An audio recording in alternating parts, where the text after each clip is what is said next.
Good.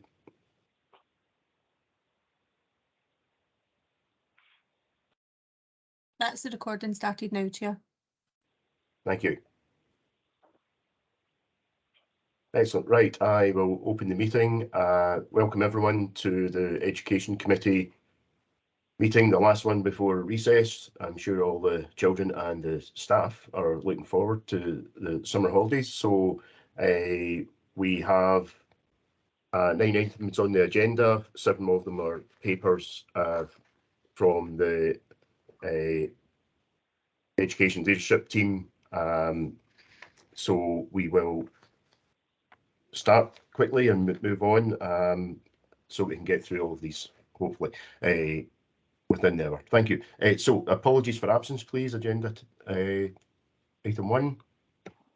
I've got apologies from Fiona Gilchrist and from Frank Angel also. Thanks, John. Anyone aware of any others? No. Moving on to item agenda 2 is declarations of interest.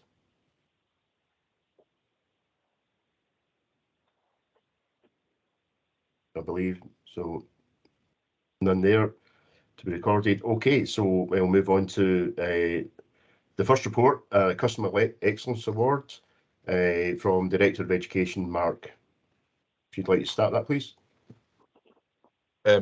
Thank you, Convener. I'm going to hand over to Mrs. Collins, who's going to introduce this paper. Thank you, Convener. Thank you, Director.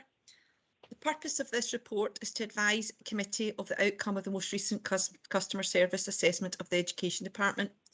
The Customer Service Excellence Standards tests in great depth those areas that research has indicated are a priority for customers, with particular focus on delivery, timeliness, information, professionalism and staff attitude. There is also emphasis placed on developing customer insight, understanding the user's experience and the robust measurement of service satisfaction. The Customer Service Excellence Assessment is undertaken on an annual basis and, despite the challenges of the past 2 years, has continued to take place within the Education Department via online platforms. This year's review took place in March, and the assessment involved reviewing a range of documentary evidence as well as reviewing practice and interviewing staff, partners, pupils and customers. The assessment was taken in 2 stages, the first being a review of self-assessment evidence and the second actually looking at that customer journey.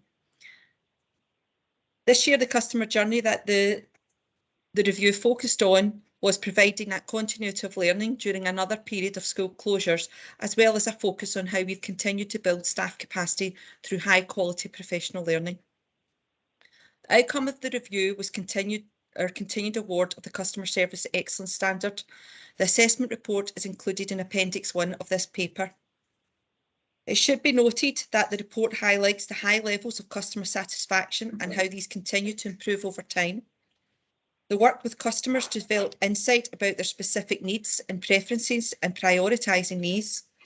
The well-established and very strong corporate commitment to putting the customer at the heart of service delivery and leaders in our organisation actively supporting this, and the extensive customer insight to inform policy and strategy and to prioritise service improvement. The report recognises the Department's continued commitment to providing excellent services and to seeking continuous improvement. It identifies 31 areas of compliance plus, which include behaviours which are behaviours or practices that exceed the normal requirement and are reviewed as exceptional or exemplar. The number of areas of compliance plus has previously increased over the annual assessments from 10 in 2015 to 31 last year, and indeed we've maintained that this year. These areas are set out in the report and include that value that we place on the contribution of staff making delivery based on customer focused, also demonstrating the analysis of customer feedback and complaints and acting fully on such feedback to implement corrective actions and improvements. The report identifies one area for improvement, which the assessor describes as not a negative area for improvement, but a reminder for the assessor to see how much progress has been made in increasing the number of participating students by the time of the next visit in relation to the uptake of vocational pathways. Elected members are asked to note the continuing high standard of this ward in recognition of the department's high quality services and approve the approach to ensuring the department's sustained commitment to continuous improvement. Thank you, Convener.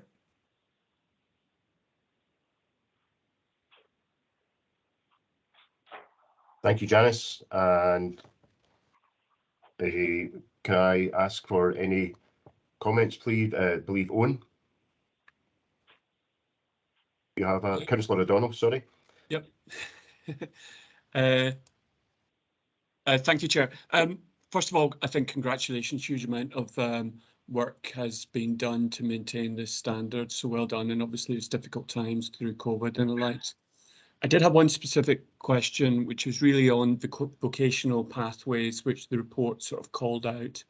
Obviously, this is a bit of historic data that we're looking at. Any sense of how that is looking for this coming year? Well, for 22, 23? Thank you, Councillor O'Donnell. Yes, there's a paper on our DYW, which is the 4th paper, which also highlights that sort of trend, downward trend we noticed when colleges that were closed and vocational options were being delivered online. But I'm pleased to report that as of last month, 533 young people have chosen this pathway, which is just shy of the figure we had pre-COVID. So I'm pleased to say that as the opportunities for more face-to-face learning with our partners are opened up, our young people are responding again. And we have spoken at a previous committee, and I'll probably pick up on it with that third paper. Just really that security blanket of attending school was the anecdotal evidence we were getting from young people for why there was a drop. Okay, thank you for that. Thank you, Councillor O'Donnell. Katie, sorry, Councillor Pragnell. Yeah, I just want to say congratulations on the report. I thought it was excellent. It shows how we're progressing in East Renfrewshire in regards to education. And I'm really pleased to see mention of remote learning, and that will continue for pupils who can't attend school. Myself being one of those pupils maybe who would have benefited from remote learning. And perhaps this is one of the positives of the pandemic, that it showed that remote learning can work. And I think it's right that we continue to encourage remote learning where pupils can't attend school. So it was just an observation that I'm pleased to see that will continue. Thank you, Councillor Pragnell.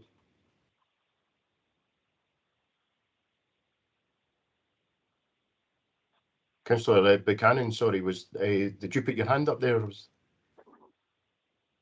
Yes, it was indeed myself, Councillor. Yeah, I think an absolutely fantastic report to get the high standards and quality of responses that we've had during what has been an exceptionally difficult time. I think is testament to the outstanding work that those across our education department have done over the last couple of years, while in the midst of the pandemic. And I think what it does show, it highlights the care that we have and the expertise that we have to continue to deliver no matter what the circumstances are. And I think that is a huge testament to all of our team. So congratulations on that. But I think it also shows the ethos that we've developed in our schools, that there was such great participation by families and by the pupils themselves during that period, which again, I think puts us in a position which highlights the great work and care that goes on across the department. So an outstanding report. It is an independent report as well, and I think that should also be noted. It's not us looking at it from our own point of view, if you like, but the fact that others are recognising how our department works, how well we deliver in terms of our services, has been fantastic. So congratulations to all. Thank you, Councillor Buchanan. And I don't believe there are any other hands raised for any other comments or questions. I would like to just echo what Councillor Pragnans said, Janice, about the remote learning and hybrid, and I look forward to, you know, future reports, probably after recess, you know, that talk about the remote and hybrid learning capability. So I think everyone's happy with noting that report, and we believe we can move on to the next report, item number 4 on the agenda, the Early Learning and Childcare Annual Report. I believe it says on the agenda Director of Education, Mark, but again, I'm going to pass on to Mrs. Collins. Thank you, convener. Thanks, Janice. Thank you, convener. The purpose of the report is to update members on the approaches taken to develop early learning and childcare services. The report outlines the next steps to improve further the quality, flexibility, accessibility and affordability of provision and experiences for young children. The report sets out the quality of the provision within East Renfrewshire, the quality of the early years workforce, the flexibility offered to our residents, the accessibility and the affordability of ELC within the council area. A few key areas you may wish to note is page 26, paragraphs 10 and 11, which highlights the consistent picture of good, very good and excellent evaluations in terms of external inspection for our ELC settings and those who work in partnership with us by the Care Inspectorate. Page 27, paragraph 14, chart 3, details the developmental milestones history by SIMD. In 21-22, there had been a reduction in the gap to 17%, although this is attributed to an increase in performance of children living in SIMD 1 and 3 and a small reduction in the performance of those in deciles 8 and 10, and remains higher than pre-pandemic levels. This cohort of children had experienced nursery closures in both their ante-preschool and their preschool years, from March to June and January to February. However, from August 2020, they were able to access 1,140 hours of ELC compared to the previous session where 600 hours was the norm. Page 28, paragraph 17 and 18, chart 5, highlights the baseline assessment raw scores and the history and how there continues to be a gap between those living in SIMD 1 to 3 and those in SIMD 8 to 10. The poverty-related attainment gap has remained at 9 points for numeracy compared to the previous year and reduced in literacy by 10 points to 7 points. This positive result may be attributed to the high-quality remote learning which was available during the periods of school closure and that increased to 1,140 hours of ELC provision, which the children are now receiving.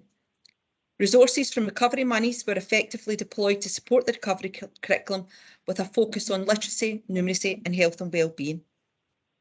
Pages 30 and 31, paragraph 29, chart 6, illustrates the level of flexibility and choice in the models of ELC on offer for East End residents. There continues to be a significant number of parents wishing to access extended provision, which is full days 8 to 6. Members will recall that core hours, traditional morning and afternoon sessions was the most popular when we traditionally, that school day over the school term was the most popular when we introduced 1,140 hours. This model was introduced to family centres in August 2021, and we have seen an increase in parents choosing this option, with now 519 choosing that model across family centres and nursery classes.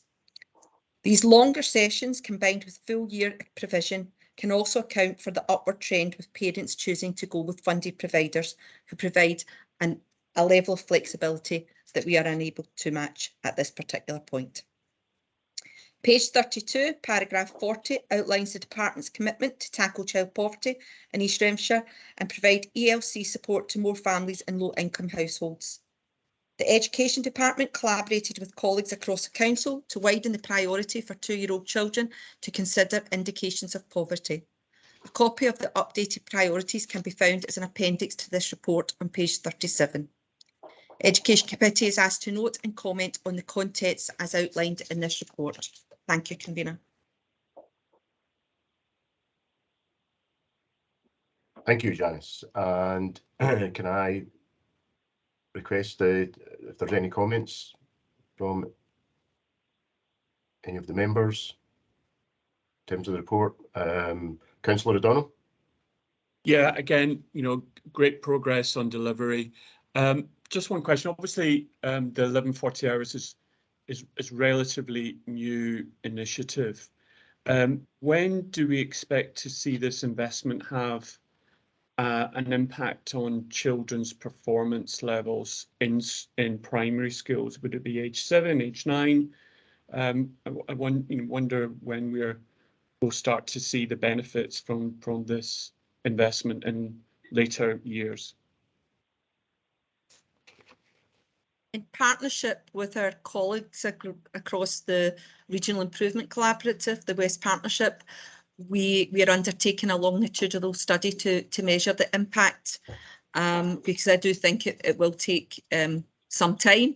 I know anecdotally you say give me a child until they was 7 and I'll give you the man. So we would like to hope that we would see it certainly through standardised test results, but when children reach that P3, but for those wider benefits, not just that attainment, for those benefits to emotional well-being, emotional literacy, those benefits to family, we are undertaking that study, and the West Partnership's research and data analysts are leading that, and we have in partnership with some well-established professors at Strathclyde University in early years and in transition, and on that difference that, or maybe not difference, that additional hours will make. So I would hope to bring the outcomes of that longitudinal study in a few years' time. But if it was interest to committee, we could share the outline of that study in a future committee. Yeah, I think that would be very interesting. Obviously, we don't want to be too premature because it's going to take a little bit of time. But presumably, we are expecting this to have, again, over time, a significant impact on attainment gap. Yes, and that was one of the reasons that the Education Department, with the support of Education Committee, rolled ahead and introduced it in August 2020. Although there had been a national agreement to delay implementation, we felt that learning loss for our youngest population, if we had the staffing in place, albeit we didn't have the infrastructure, but we could roll that out because we do believe that high quality is the caveat, but high quality provision will support that progress and development of our young people. And as I say, we're looking at that wider progress, not necessarily just attainment. However, that would be one of the indicators that we certainly would be using to measure that. Thank you.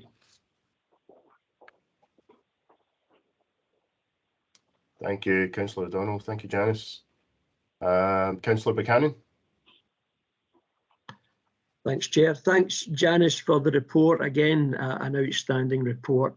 I think it's great to see that it was great to be in the position that we were able to take the decision to push ahead with the 1140 hours to the original timeline, working in conjunction with Scottish Government. This policy looks at tackling the long-term issues that we know that not just as an area, but as a country that we face. And it tackles that generational gap, touching on some of the issues that came forward. Dealing with poverty, getting it right for every child, and the Shinari principles that it was designed around has been vital. And I think, given, again, as we mentioned previously, that the pandemic created a potential huge gap in delivering many of our services.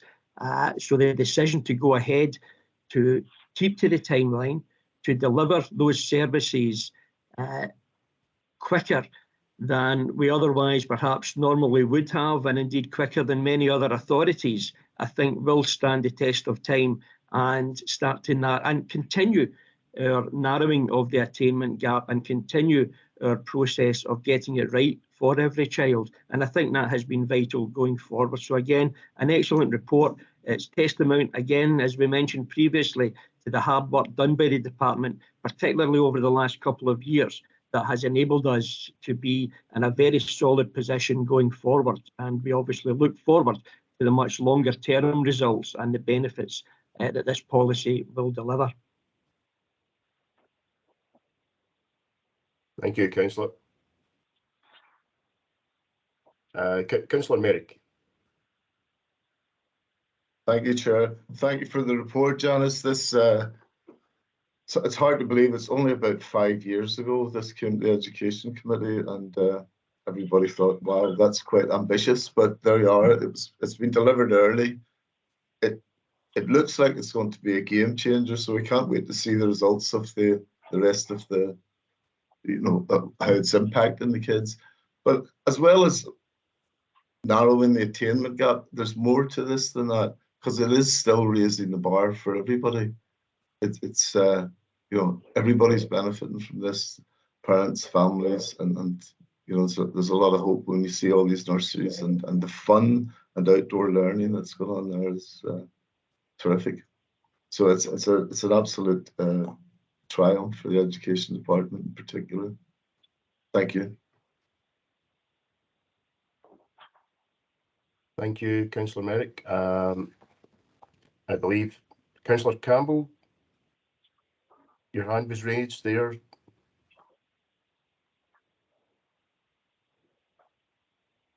Councillor Campbell.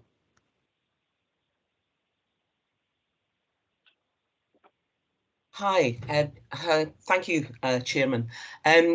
Yes, it's a really extensive and very, very interesting report.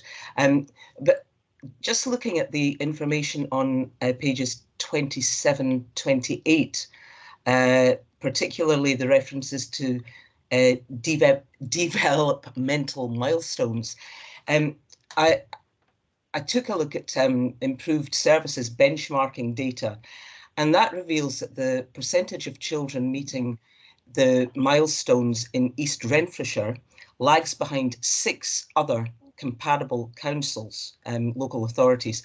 Aberdeen and Aberdeen City, for example, have over 97% of their children meeting these important milestones. And, yet we have just 85%, which is fabulous. But I understand that that is the average percentage for the whole of Scotland. Now, I appreciate we've had the pandemic and so, but so have all the other local authorities. So, East Renfrewshire we have a very high standard and expect a high standard. And should we not be expecting better in East Renfrewshire and not be lagging behind Aberdeen City, and indeed the Outer Hebrides? Thank you, Councillor Campbell. There is not a national measure for developmental milestones. So there is with the health boards. So local authorities have their own tools for measuring that. So what that would suggest is there's maybe an opportunity to look at the tools that others are using. However, we're really confident with our self-made assessment, which was developed with education officers and our educational psychology team, and it's based on research and data, and that we've got the right tool to measure this. And looking at trends and patterns, I would agree there's always room for improvement. We would want to set that bar high and aim for other local authorities, but before I made a comment, I would need to make sure we were measuring apples with apples, and I would have to look at those toolkits of other local authorities. I thank you for that. I'm very, very new to this, and I'm only reading the data as I see it here.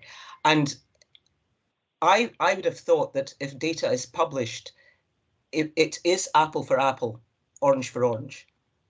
When the developmental milestone stretch aims were introduced by the Scottish Government as part of the Early Years Collaborative about 6-7 years ago, they didn't set national measures. They asked local authorities to develop their own, and health boards, there's even various, for example, Lanarkshire to Greater Glasgow use a different measure. So you can maybe, from a health board point of view, you can look at those 3-year-old milestone measures and maybe compare within a health board. But at the current time within local authorities, different tools are used. So I would have to look at that before I could give you a comment. I see Mark's hands up. I don't know if Mark wants to complement that? No, thank you, Janice. I mean, it's a really good question, Councillor Campbell. There was a paper at Cabinet last week based on the local government benchmarking framework, which includes a number of measures, and it includes the sort of 27 to 30 month developmental milestones, which that may be some of the data that's available, because that is available for the whole of the country. But again, as Mrs. Collins was saying, it's not consistent, and there's a sort of lag time around that one. It is something that the government is doing at the moment, a consultation on the sort of key measures, because exactly as the point you were making, you want to make sure that there are kind of range of measures that allow that benchmarking, allow that and support that improvement. And there are currently 11 that sit in what's called the National Improvement Framework, and the Scottish Government's undertaking a consultation at the moment around whether these are the right ones. Are they supporting that improvement in our schools and within local authorities? And we're certainly will be responding to that as a local authority, because that one at the moment doesn't help us, you know, with that wider benchmarking and improvement. So we do then focus on ones like the developmental milestone, which our staff in our schools undertake when they start primary one. Okay, thank you. Thank you for the responses. Thanks very much. Thank you, Councillor Campbell. I believe there's no more hands raised for comment. I would just finally, before we move on to the next item, on page 29, item 19, I'm encouraged, I'd just like to observe that we now have a tool that's been developed for tracking children's development and attainment, and obviously that is now being used by all local authority ELC settings to track the children's progress. So we should have some very accurate knowledge of where the children are for further reports. Okay, thank you. Excellent. Okay, so we will move on to the next item on the agenda, item number 5, which is the Education Department update regarding the Developing the Young Workforce and Implementation Plan of 2022-2025. Again, it says Director of Education, but It's me again. Thank you. Thank you, Convener. So the purpose of the report is to update Education Committee on the progress made in developing the young workforce in East Renfrewshire. The DYW Progress Sketch Note, Appendix 1, page 43, sets out some of the improvements that have been made within East Renfrewshire.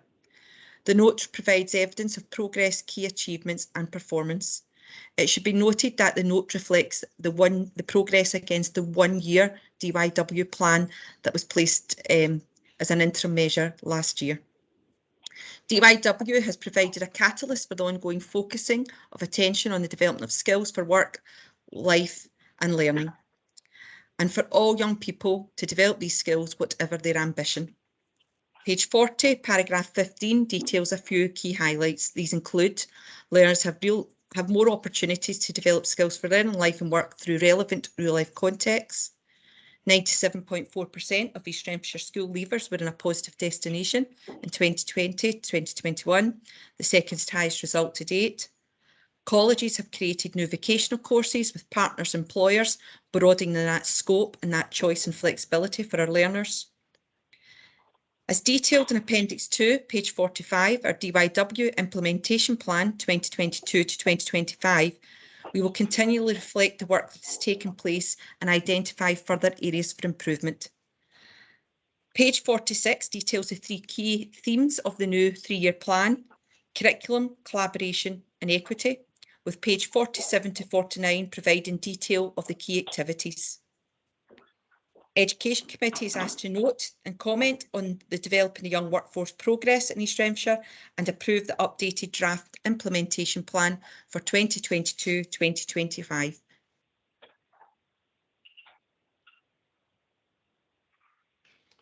Thank you, Janice.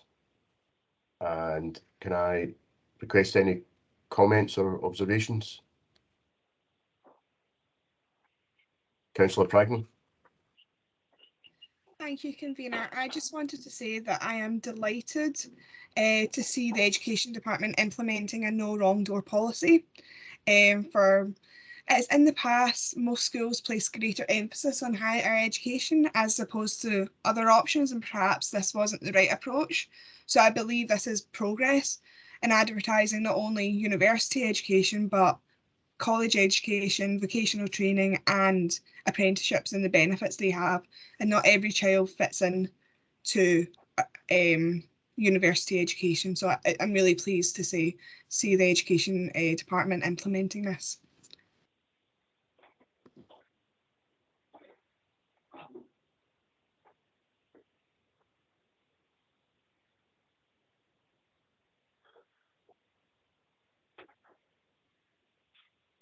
Chair, you're on mute. Terribly sorry, I didn't want to interrupt there with my coughing. Sorry, Councillor Campbell. Yeah, I would just like to endorse everything that Councillor Pragnell has just said. Couldn't have said it better, Katie.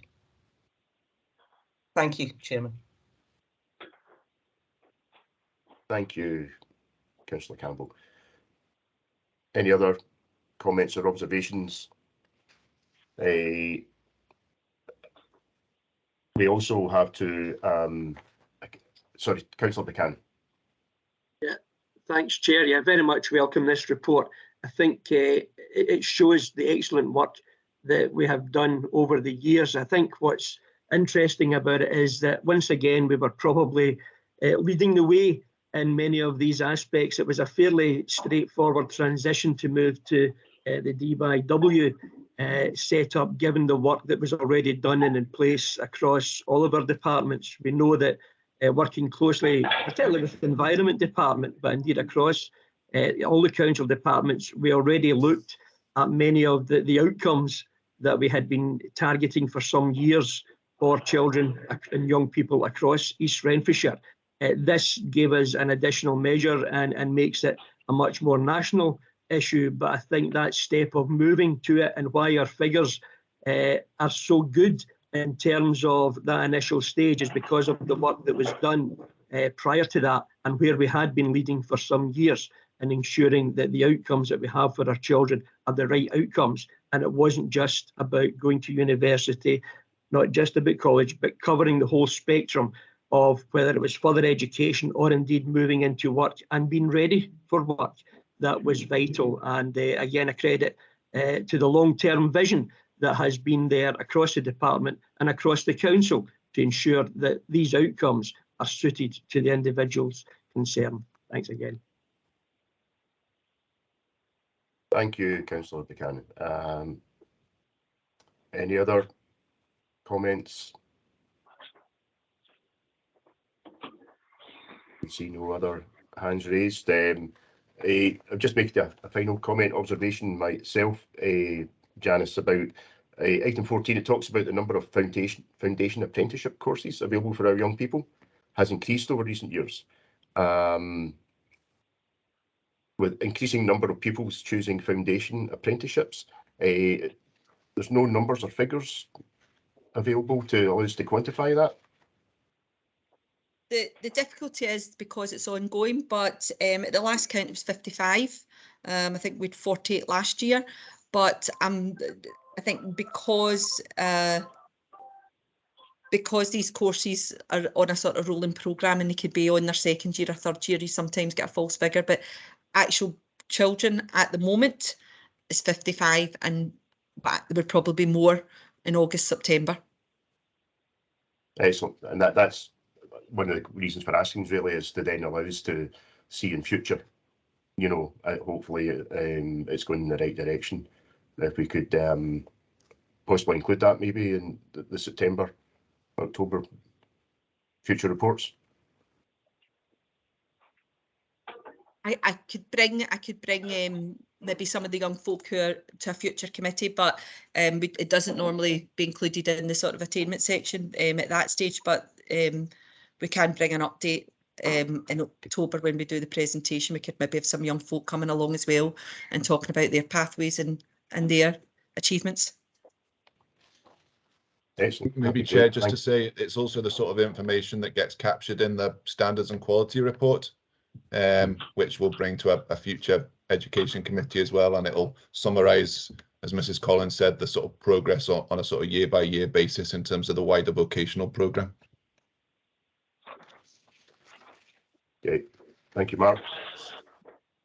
Can I just ask then, we've noted and commented, and the approval of the updated draft implementation plan.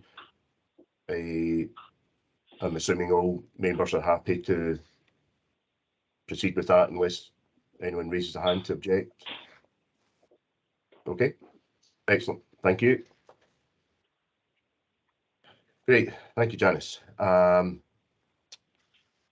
So the next item on the agenda is number 6, the report on the impact on numeracy and mathematics strategy for 2018-2021.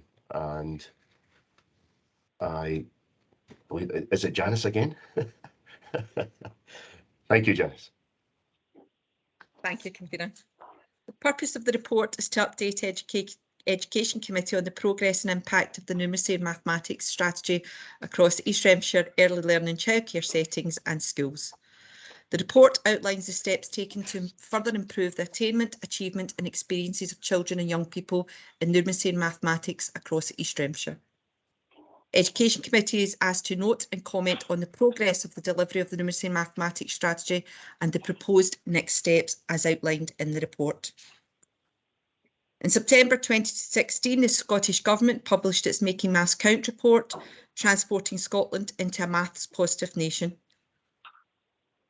The report indicated that Scotland had a maths problem and focused on 3 key areas of improvement: transforming public attitudes to maths, improving confidence and fluency in maths for children, young people and parents, and all those who deliver maths education to raise attainment and achievement across learning, and promoting the value of maths as an essential skill for every career.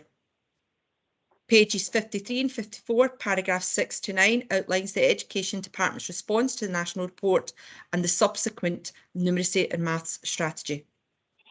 In March 2022, the Education Department took part in a collaborative improvement visit with colleagues from Education Scotland, Association of Directors of Education Scotland and senior leaders in our school.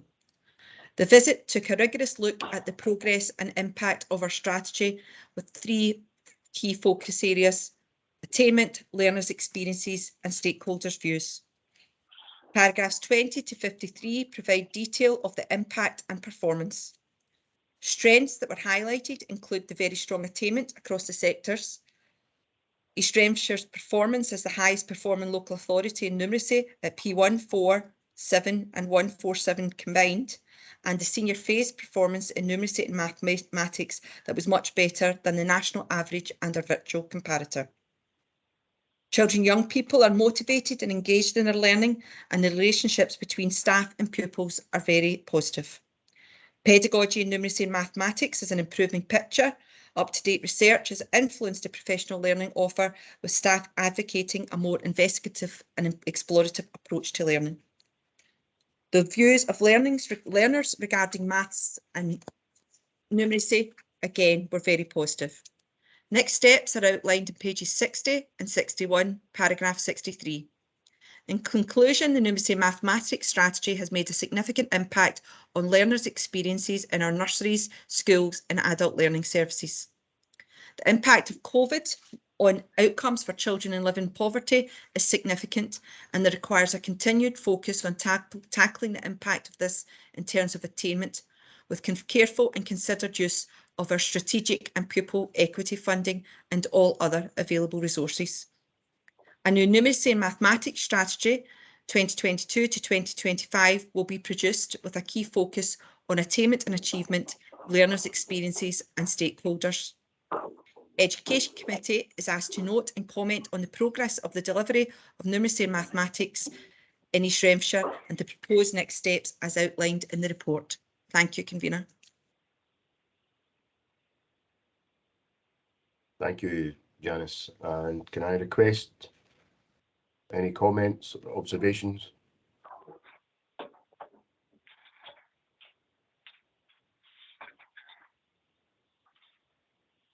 Councillor O'Donnell. Thank you, Chair, and thanks very much, Janice. Going into paragraph 69, when we're talking about children living in poverty and the use of strategic and pupil equity funding, could you give me some specific examples of what that means in practice for those children?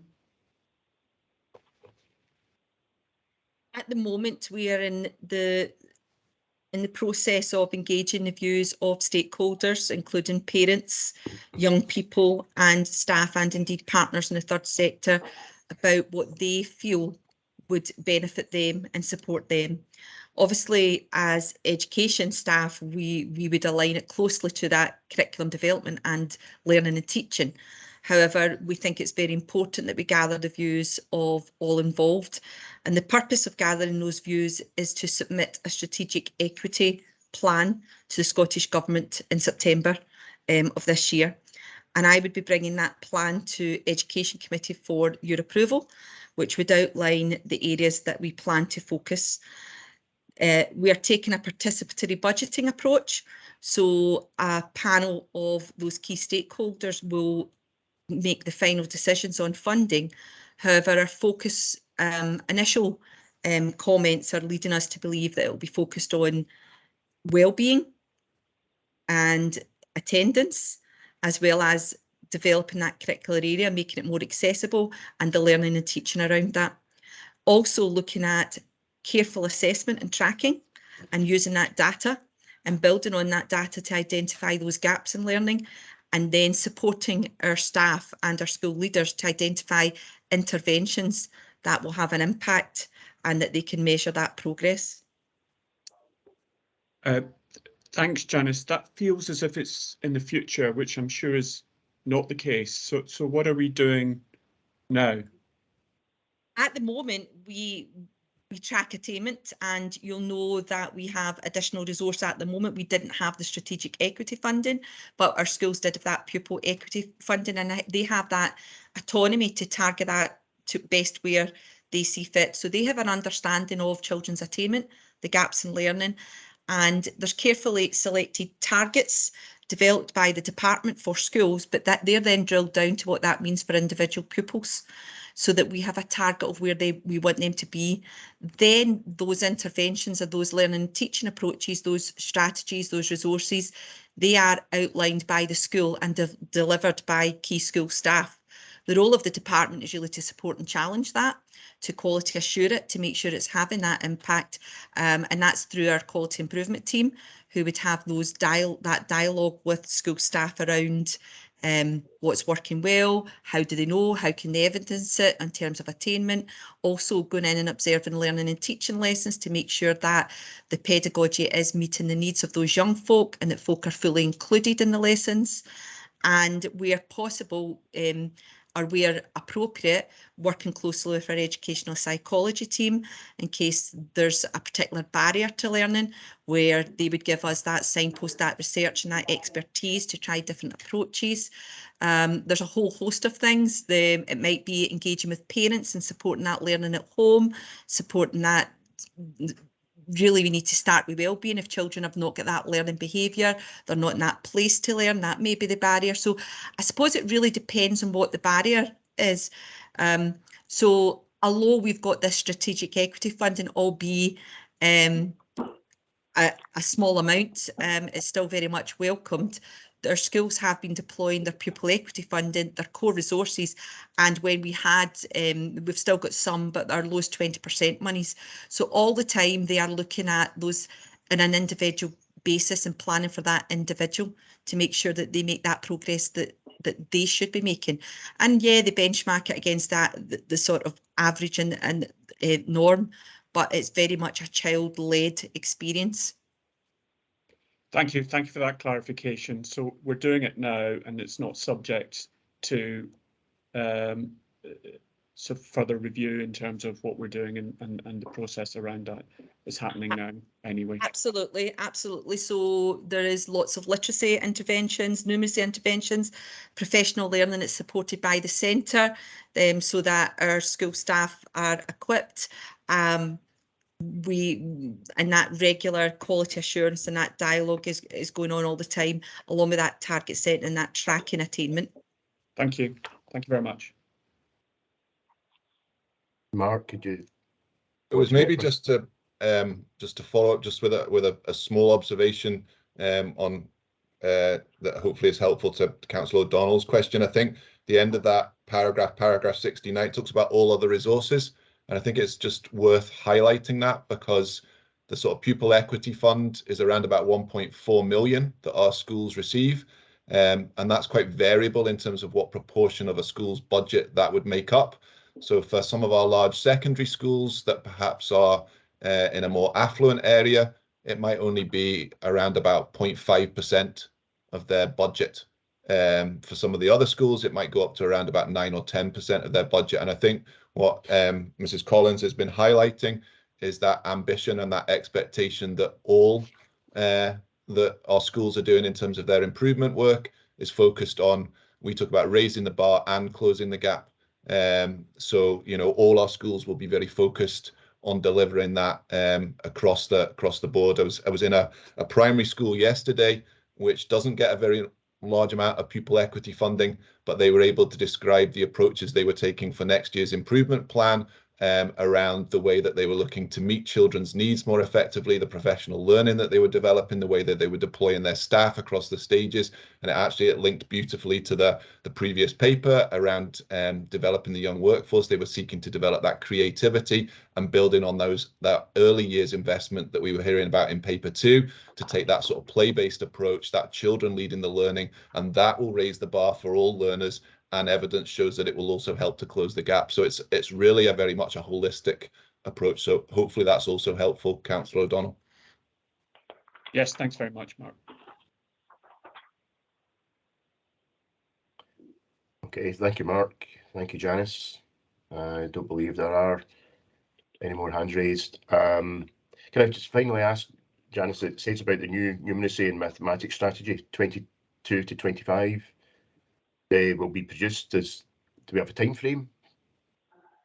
Did you mention? Yes, it'll be early in the new session.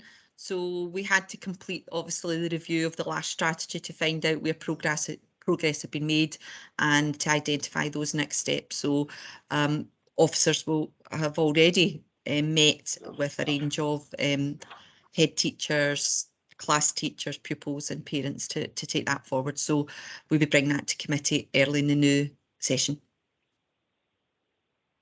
Excellent. Thank you. Okay, I believe we can now move on to the next item. Number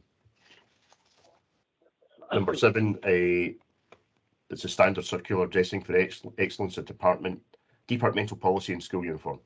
It's again says Director of Education Mark, but I believe this may be, is it Siobhan?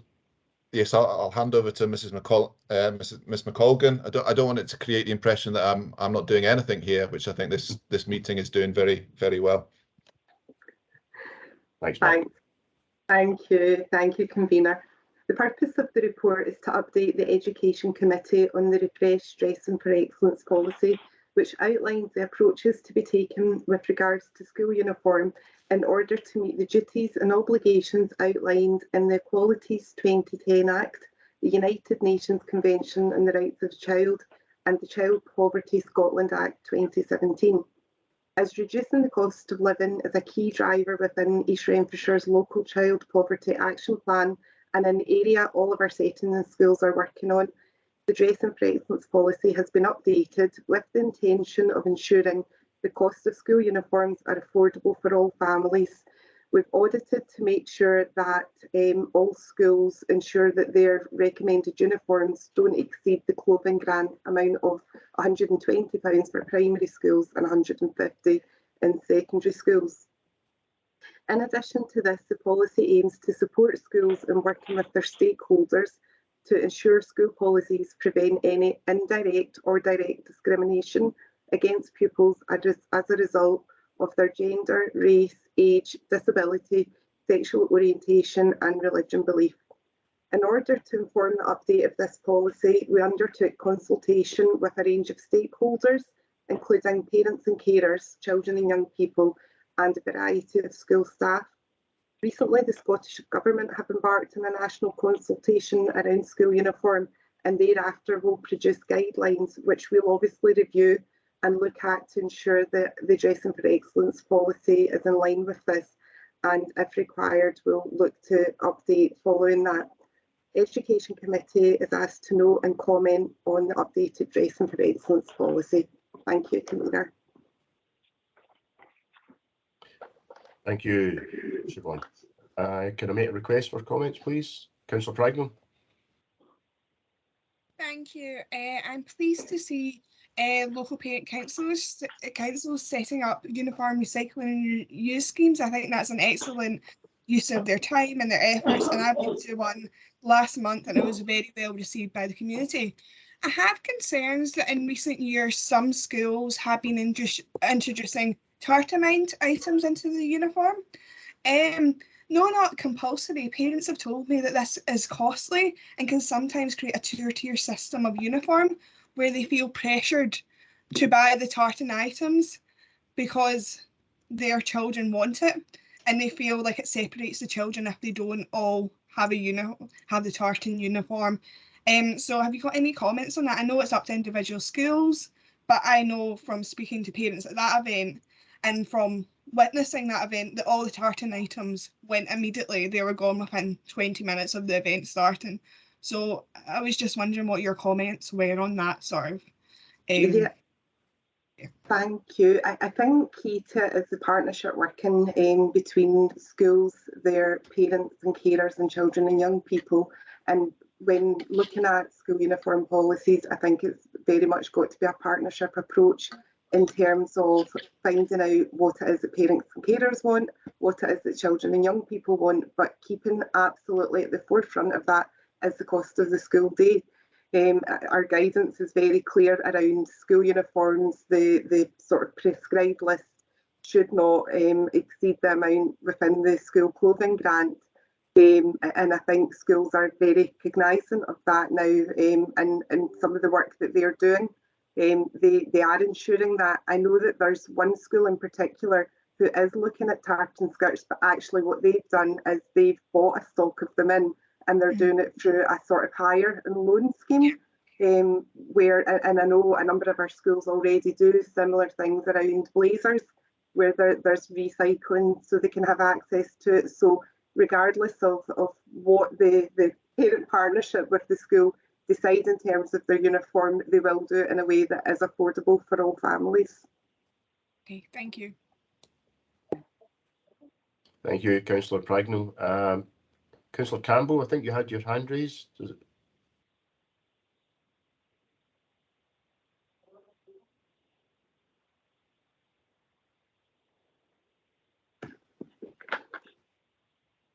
Sorry, I've got a mouse on one screen and a thing on this one. Thank you, convener. It was just really to say once again, Councillor Pragnell, I agree with you absolutely. Thank you.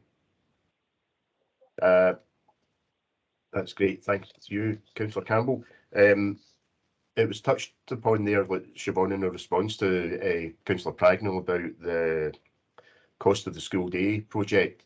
I highlight that within the report. It talks about that, and the Child Poverty Action Group, I believe, is they're the authors of a report that I was going to suggest that we circulate to all members, because it very much informs you as to the basis of what, you know, a lot of the what's in the policy, but it's very informative to understand why our approach, what the policy is based on, and but I think any parent in East Renfrewshire should actually read it to understand the issues that this seeks to address. So probably I'll ask for that to maybe be circulated to you. Are there any other comments?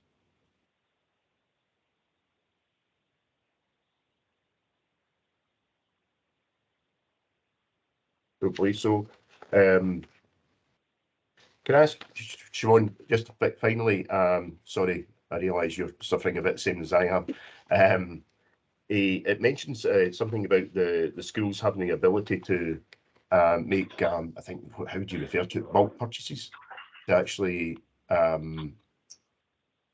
reduce costs possibly, and then help, supply that to parents. Do many schools in East Renfrew actually do that, to your knowledge? So the schools use a couple of different approaches. Some schools do buy uniforms or have links with specific suppliers. That then, if they are sort of ordering stuff, there is that discounted rate. Some parents find that actually being able to access some of the supermarkets and buy generic uniforms is actually cheaper than sort of going through a supplier. So what we have given advice around and signposted schools to is different companies where you can buy iron-on school badges for, I think it's like 20 cents or something per badge, which allows then parents the option if they would rather go to any supplier at all, but they still want to have that sort of school identity on it, they can then have the different sort of iron-on things. So again, there's different options, and schools will link closely with their parent councils and parent body around what works best for them in terms of moving forward with it. Excellent. Okay. Thanks for that, Siobhan. Any other comments? At all? Excellent. Okay. Sorry, I'm conscious of time now, and I think it'd be appropriate if we can move on to the next item in the agenda. Number 8, the future specialist additional support for learning provision for the children of East Renfrew Council. Again, sorry, it's got your name on this, Mark, but I believe, is this Joe? But no, sorry, it's Siobhan. Convener, Siobhan's going to introduce this paper. Thank you. Thanks, Siobhan. Thank you, Convener. The purpose of this report is to seek approval to carry out a statutory education consultation on a proposal to increase provision for early years and primary children and young people with additional support needs across East Renfrewshire. The findings and recommendations of East Renfrewshire's review of additional support for learning were agreed by the Education Committee in February 2022. And this review followed on from the publication of Angela Morgan's report on additional support for learning in Scotland, All Our Children, All Their Potential. Recommendation number 10 of our review highlighted the need to increase the current capacity of specialist provision through expanding the specialist services across the authority. And there's a need for this due to a number of factors which were highlighted in the report, including the increasing numbers of pupils recorded with additional support needs within East Renfrewshire, up at almost a third. There's significant numbers of pupils with neurodevelopmental difficulties such as autism. The complexity of needs is increasing, and we know that there's been an impact of COVID-19, particularly on children and young people with neurodevelopmental difficulties. We've analysed the school estate in terms of suitability of provision, capacity and occupancy levels, and have identified Carrollside Primary School as the most suitable location to establish an additional early years and primary communication support service, and Carlingbar Communication Centre to provide an enhanced nurture provision. The benefits of the expanded provision would include providing high quality education experience to meet the needs of the increasing number of children and young people with additional support needs that require that specialist support. It would provide more effective support to the career-long professional learning of staff, both in the specialist provision but also in mainstream provision where the service is held. It would enable staff across specialist provisions to develop support networks in order to reflect, share, develop good practice and plan together for improvement. And it would support the development of relationship and attachment-based approaches. And finally, it would reduce the distance that children would require to travel on a daily basis in order to attend the specialist provision. The Council is required to formally consult on a variation to the arrangements for the constitution of a special class in a school other than a special school, and how this is carried out and who must be consulted is set out within the Schools Consultation Scotland Act. The consultation period would last from Wednesday the 17th of August until midnight on Friday the 30th of September, and it's proposed that following the results of this consultation, the service would be operational from August 2023 with a phased introduction starting with the new Primary 1 cohort. Education Scotland would be sent details of the consultation responses, and they would then prepare and submit a report to the Director of Education, and the Director of Education would report the results of this consultation exercise, including the report submitted by Education Scotland to a future Education Committee. The consultation report and the results would be available for public inspection. So members are asked to approve that the Director of Education proceeds with a consultation on a proposal to establish further provision for children and young people with additional support needs as soon as practically possible, and request the Director of Education to report in the consultation at a specially convened Additional Education Committee on the 8th of December 2022. Thank you, Convener. Thank you, Siobhan. Any observations or any comments, please? Councillor O'Donnell. Thanks for the report, Siobhan, and thanks, Chair.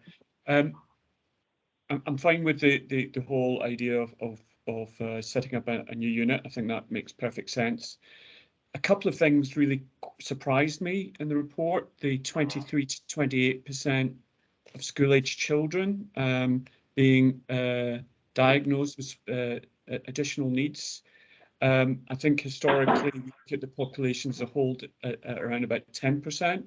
So that really surprised me. I'm sure it's factually correct, but I would quite like to see what the analysis of that is by different type of learning needs in terms of what's going on there. I also have a suspicion that more people are going into East Renfrewshire schools because they have special needs and we've got such a good reputation. I don't know if that's impacting that. And then finally, and this might be a point for a separate discussion, I'm particularly interested in early diagnosis of dyslexia and how we are now approaching that in the schools. Obviously, early diagnosis is critical. It is additional needs for sure, but it's a different way of thinking for most people with dyslexia rather than necessarily any sort of reflection on their innate intelligence. So I'd be really quite interested how we're looking at that. That might be a very separate discussion for another time. But on the analysis of what the additional needs are, I'd be really interested in understanding what is driving that. Yeah, thank you. The executive summary of the ASN review report that was presented in February 2022 had a breakdown of exactly just what you're mentioning there. I mean, from the Angela Morgan review, nationally it's around 30 to 33% of children and young people been recorded as having an additional support need. So the numbers are definitely rising and have been for a number of years. Within East Renfrewshire, we did do an in-depth analysis of the different types of additional support needs, and you'll see that in the report.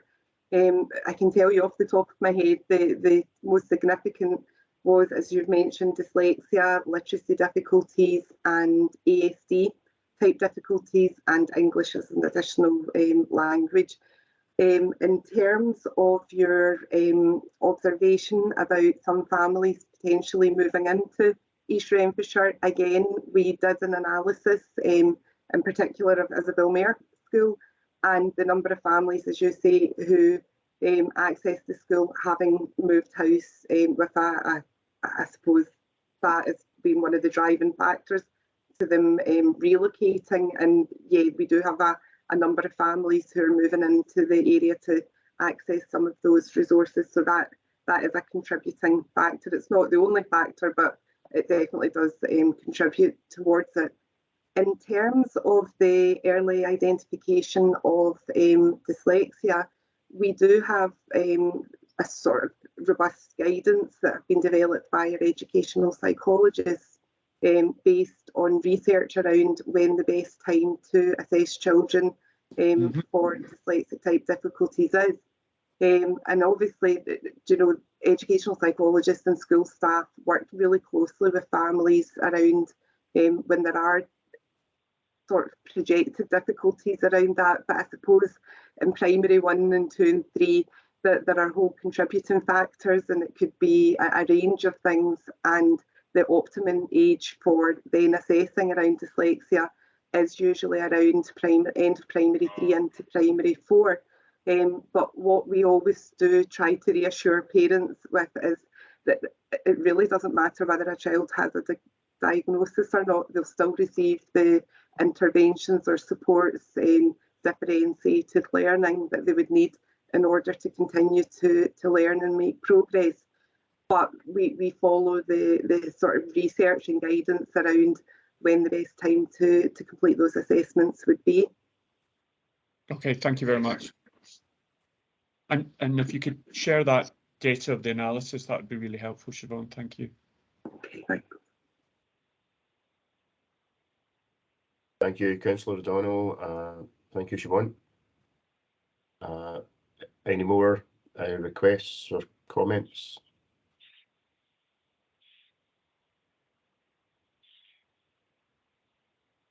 Excellent. Okay, thank you.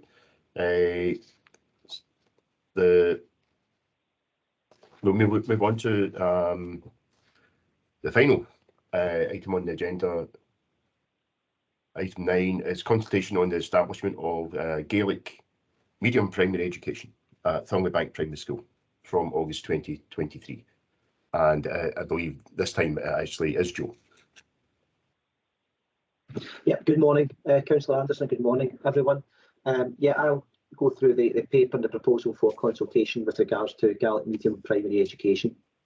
The report commencing on page 99 of the combined set of papers informs Education Committee of the Department's proposal to seek approval to consult on the establishment of Gaelic medium primary education at Thornleybank Primary School.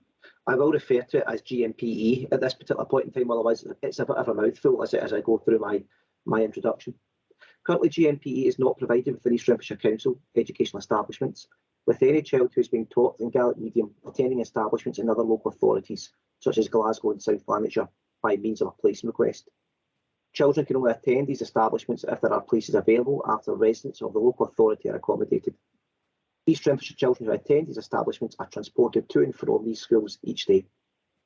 The Education Scotland Act 2016 places a legislative duty on education authorities to promote and support Gaelic medium and Gaelic learned education.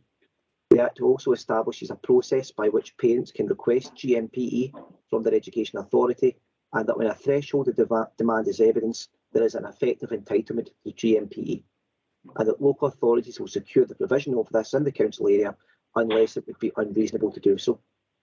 The threshold is defined as 5 children in the same year group. East Renfrewshire received such a request in October 2021. Local authorities, on receipt of such requests, cannot opt to undertake a full assessment of demand or can use discretion to proceed with the introduction of GMPE. As described in paragraph 16 to 19 of the consultation, the Department identified demands for GMPE from an initial assessment and decided to undertake a full assessment of demand, including consultation with statutory consultees such as Bord na Gaelic, Common Parent and Education Scotland. The Council's boundary has been defined as the assessment area, or as is more commonly known, the catchment area for GMPE. The full assessment identified 11 parents of children who would like to take up GMPE provision, commencing at the P1 year stage in the future years, 5 of which are for August 2023, and so the threshold of demand was met.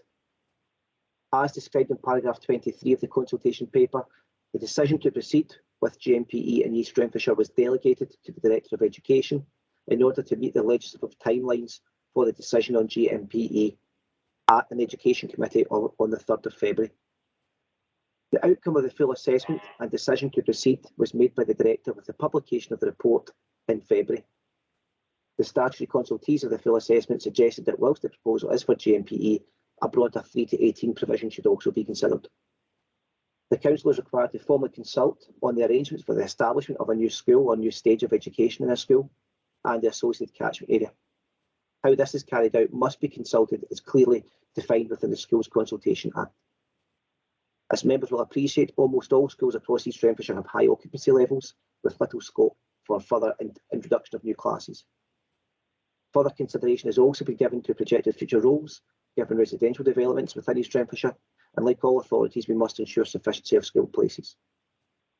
A number of other factors have been considered when identifying an appropriate location for GMPE, as described in paragraph 38 of the paper. Paragraphs 39 to 45 provide details of the role of the planning capacity at Thornleybank Primary School, as well as its associated nursery class and secondary of Wood Farm High School.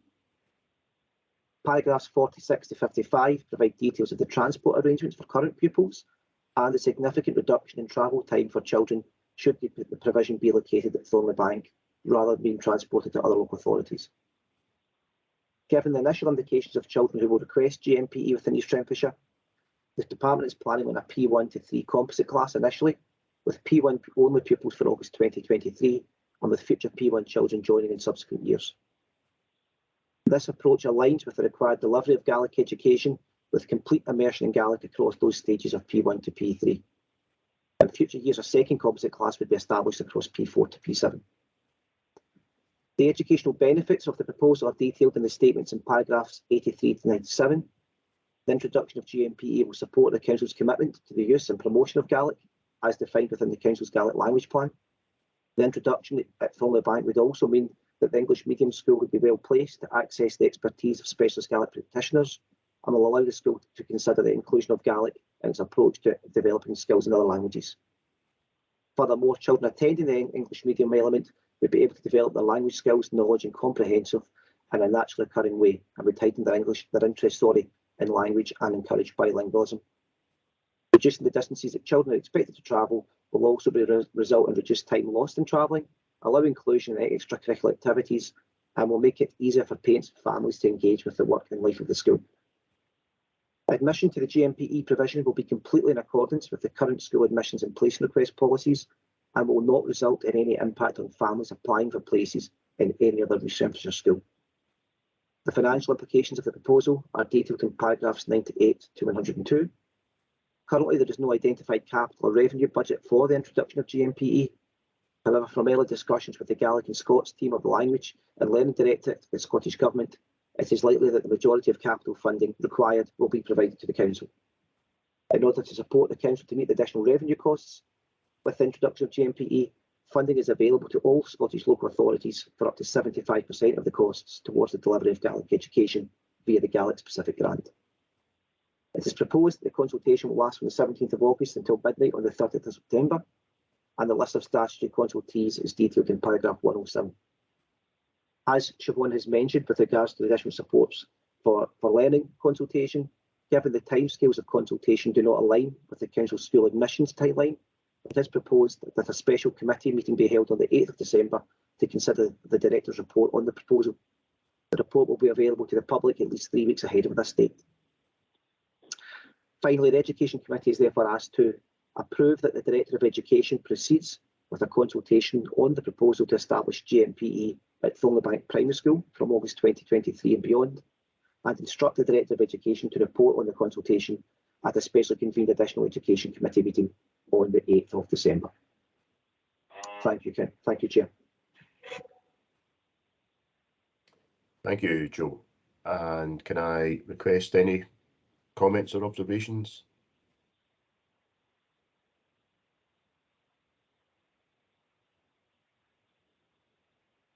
I don't believe, sorry, okay. I don't know who raised their hand first there. Councillor Pragnell. Thank you. Do we know the reason why parents in East Renfrewshire are seeking GMPE? Like, is it cultural, or do we know the reasons behind the sudden uptake in meeting the threshold?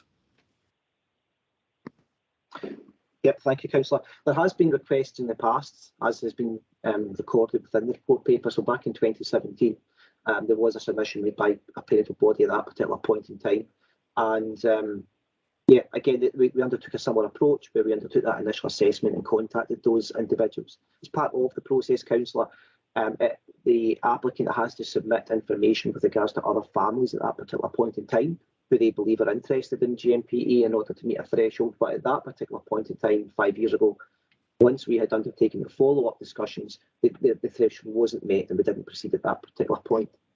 Most recently, as part of our full assessment, through our discussions with Bord na Gaelic and Common Parent, there is a belief by those organisations that we will actually see an increase in the number of parents who will wish to undertake GMPE. And they have suggested that already from some initial canvassing of local community, they believe there's already an additional 5 parents who have identified as it would be likely to request GMPE. I think, like most of these things, if I've been honest, councillor, it's probably the fact that perhaps people don't want to make that leap or to have to go through the process in order to initiate it. But I do expect that once the provision is in place, there will probably likely to be an increase in the number of those individuals and families who'd like to uptake the option of GMPE education.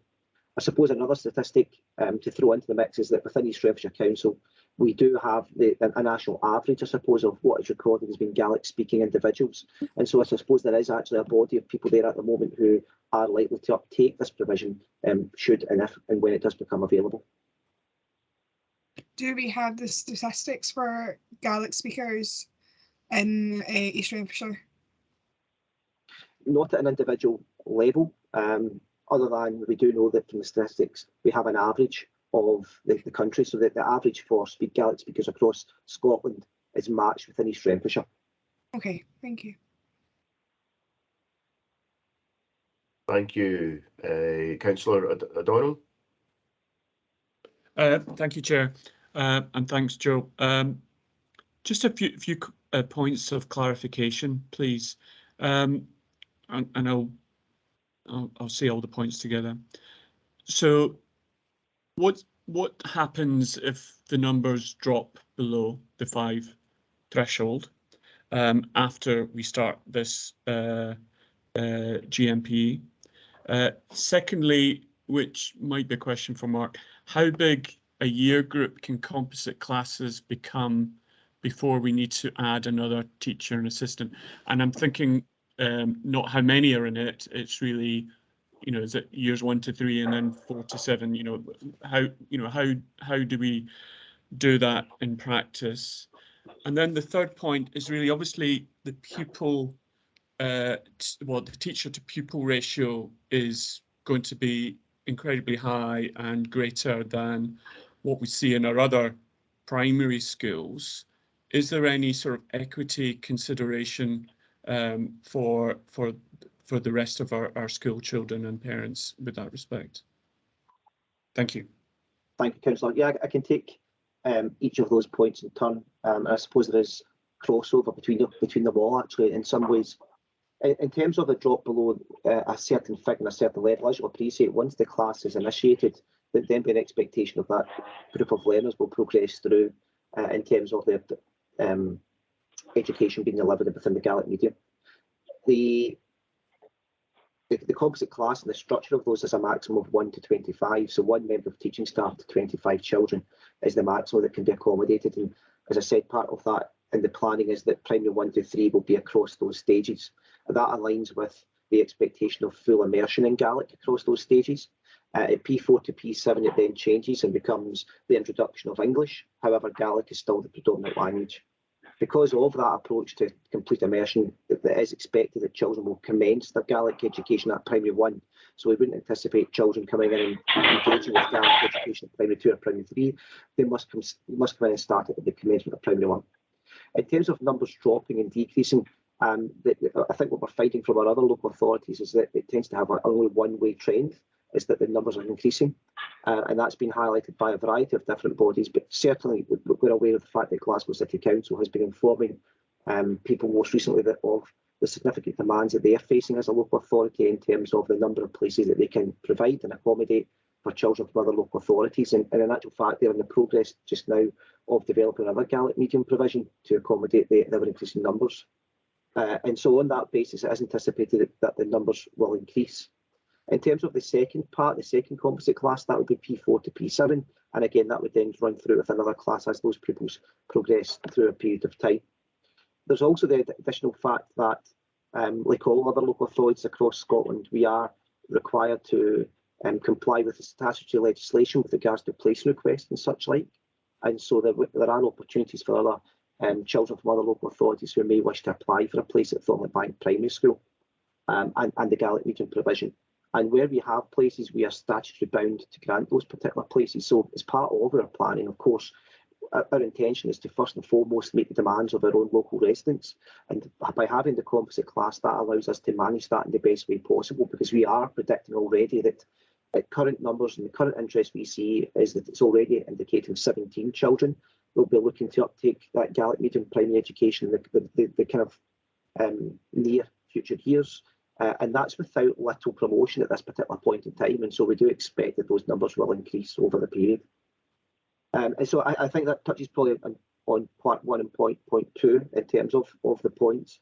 In terms of the equity element of that, again, I would imagine that, like other schools across East Renfrewshire Council, we do have composite classes, and the class sizes will vary. They actually vary in legislation as part of the Scottish Negotiating Committee for Teachers, and as is planned, children at primary 1 stage should have a teacher ratio of 1 to 25. At primary 2 and primary 3, that should increase to 30, and at 4 to 7, it should increase to 33. So there is that expectation that those numbers are similar to other schools across the council, and so I suppose it would be to some extent no different from others. And again, I suppose there will be a consideration that the class sizes are likely to be smaller, particularly for those initial years when the service begins. So, for example, primary 1 in August 23, at the minute we've projected 5 children for that year stage. Of course, that may increase, but that would result in 1 member of teaching staff to 5 children. But as those children move into P2, we'd be expecting similar numbers to enter again, and again, similar for P3. So you would end up then with a class at probably its limit at 25 by that particular point in time. So yeah, initially, year 1, year 2, we'd expect that the pupil-teacher ratio to be particularly low for the Gaelic medium. But after the initial 3 years have taken place, we would expect that to be probably at its maximum 25, in line with every other composite class across East Renfrewshire Council. Thanks, Joe. That's very, very helpful. So if I understand this correctly, then the key sort of ratio is the 25 to 1 in terms of grouping composite classes for years 1 to 3. And that will decide what additional teaching staff we need. And so we won't have individual year groups until we start breaching that sort of ratio, or getting close to reaching that ratio. Yeah, that's exactly correct. And again, as I say, we're planning on that composite class across 1 to 3 and 4 to 7, because it does align well with the curriculum and with the expectations. But you're completely correct. Any composite class across any stages, so you will find composite classes in many schools, and it may well be that they're a P3 or a P4 composite class. Again, that would be restricted to 25 pupils.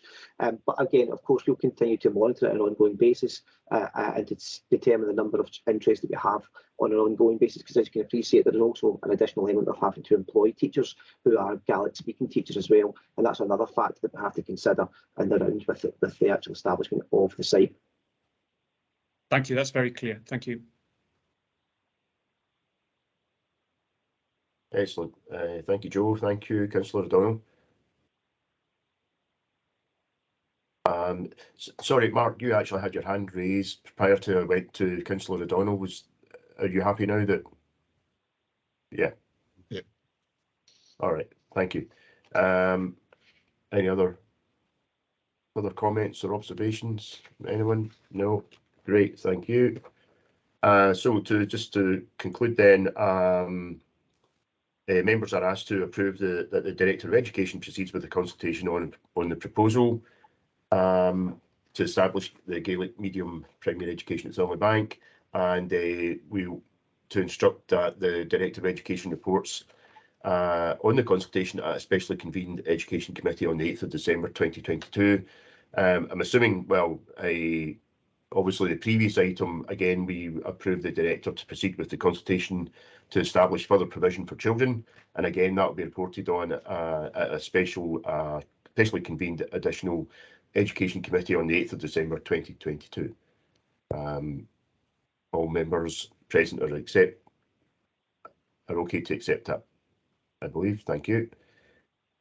Excellent. I think that concludes all the items on the agenda, everyone. I apologise actually for changing. It was my fault in terms of it was going to be an in-presence a meeting, and but unfortunately had to change it due to unforeseen circumstances with illness. Appreciate everyone being here, and that concludes, I believe, the meeting. Thank you. Thank you very much, Chair. Thank you. Thank you, everyone.